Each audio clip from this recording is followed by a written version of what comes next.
Let's keep rolling into June with more Harry Potter. This is quality Quidditch supplies and ice cream parlor. Let's dive right into this one. Make sure you hit that like and subscribe button and stay tuned to the end of the video where I let you know whether you should buy this set, wait for it, or don't waste your money at all. As we all know, summertime and Harry Potter are a big deal, and it looks like June kicked off with a lot of sets. This is a part of the miniature Diagon Alley they've been doing the last couple years. It has 795 pieces, it comes with 6 minifigures, and with a price tag of $100 US, is this worth it or not? Now, after opening up the box, you're going to find 7 bags, 2 instruction manuals, and an alarming amount of stickers. Again, Harry Potter and stickers this summer seems to be a big theme. So there are 6 minifigures in this set, and there's a couple one-on-ones, but there's no real specific, very special minifigure in this entire set. The first minifigure we're going to go over is the shopkeeper or shop owner. There is no actual name for this because in the book and the movie, technically there's no Quidditch shop owner. Now, this one kind of looks like Professor Sprout with the hat, hair, and earmuffs. Next up, we have the ice cream parlor owner, which is Florian, and they have made this minifigure before. If you have the big Diagon Alley, which I show you right here, the old one is a little bit darker when it comes to the inside of his shirt, and this one is a lot brighter, a lot more orange. I always liked this minifigure. I wish they maybe would have made him with dual print to just make this minifigure a little bit more special. Now, a really big surprise was actually Katie Bell. Katie Bell has never been made before, and it's a very popular name in the book, and she's very big into Quidditch, so I just don't know why they've never made this minifigure before, and if they have, please let me know in the comments. I could not find this minifigure anywhere other than here, so it's really nice to have a one-on-one Katie Bell. Now, rolling on with the Quidditch theme team, the Alicia Spinnet is also a character in the books and movies, and you just don't really see this very often. I've never seen a minifigure of Alicia Spinnet. Really cool to have her part of the Quidditch team. Next up, we have Ron Weasley, and it's kind of cool that they added him with the Quidditch team here because in the actual books, he is part of the Quidditch team a lot sooner than he is in the movies. The only thing is this minifigure is not special. It is not a one-of-one, but it kind of is. It just has different legs, but the torso has been made before. Other than that, it's still great to have a main character in all of these sets. And last minifigure we have is Cho Chang, and she is technically part of a Quidditch team. She is just on the Ravenclaw team, but is still a great minifigure to have. I believe this is a one-of-one. Very similar minifigure has been made before in the past, but this is still a pretty cool minifigure to have. Now, that rounds out all 6 minifigures. I don't know about you, but I don't feel like any of these are all that special. Maybe the Katie Bell or the Alicia Spinnet, just because they haven't been made before and they are part of the Gryffindor Quidditch team. Maybe they just should have spoofed up these minifigures a little bit more to make them special. But other than that, to get 6 minifigures in a set is pretty great. Now, there are 3 extra touches that they added to this set, which are all ice cream parlor add-ons.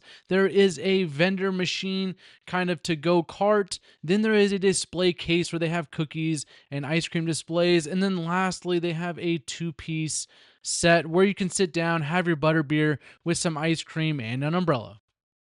Let's finally get into the actual nitty-gritty of this set, which are both of the buildings, and the first one we're going to go over is the quality Quidditch supplies. Again, this set's never been made before. It has in the bigger Diagon Alley section, but as far as the miniature one, this is a first one-of-one. So it's a pretty exciting set because there's a lot of detail, not only on the outside, but also the inside has a ton of detail. Not that many play features, but just a couple to keep you entertained.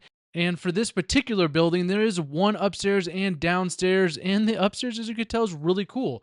It has the Quidditch brooms, it has a mannequin with a Quidditch team, a flag, a trophy, it has the snitch, it has helmets with goggles, banners. It is just a really cool upstairs with some great detail. And then downstairs, again, you have a trophy, some capes, another Nimbus 2000, a quaffle, a trunk full of different things, and again, more banners.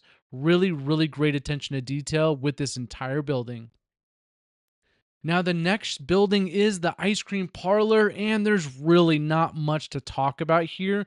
I think that is why they added those little extra touches as far as like the umbrella with chairs, as far as the to-go ice cream cart, the display case, because the inside of this ice cream shop is really, really small. There's only 2 tables with 2 chairs, so you have to add those extra pieces to make the ice cream shop just that much better. I love the color, how they made it pop. I kind of like how Harry Potter's been doing that recently, so it makes it look really, really good. So the ice cream shop does kind of fold up in half. As you can see here, it's super easy to do, and you can add that to either side of the actual Quidditch shop, or when you combine it with the bigger ones, you have a lot more flexibility to put it wherever you want. But I think overall, it's kind of a disappointment. But again, it's not the main attraction. The Quidditch shop is. Now, there are minimal play features with this set, so if you were looking for some big, high quality design, there's just not really much. The only thing that moves is the Quidditch shop Nimbus 2000. I guess it just rolls back and forth, and it just makes a nice display case. It's a cool little feature, but it's not really much worth to play for in this entire set. The only other great thing is you can add it to the other miniature Diagon Alley sets, and they are interchangeable. So you don't necessarily have to put the ice cream parlor next to any of the other shops. You could put it wherever you want, and I ended up putting mine right next to the Weasley Wizard Wiz's shop, and you could put it next to the post office. You could put it kind of wherever you want. So it being interchangeable, I guess, is a really cool play feature. Now, I grade this on 3 different categories. The first category is price, and it being $100 is a ton of money for not even 800 pieces. And the minifigures next is, I would grade it in a medium row.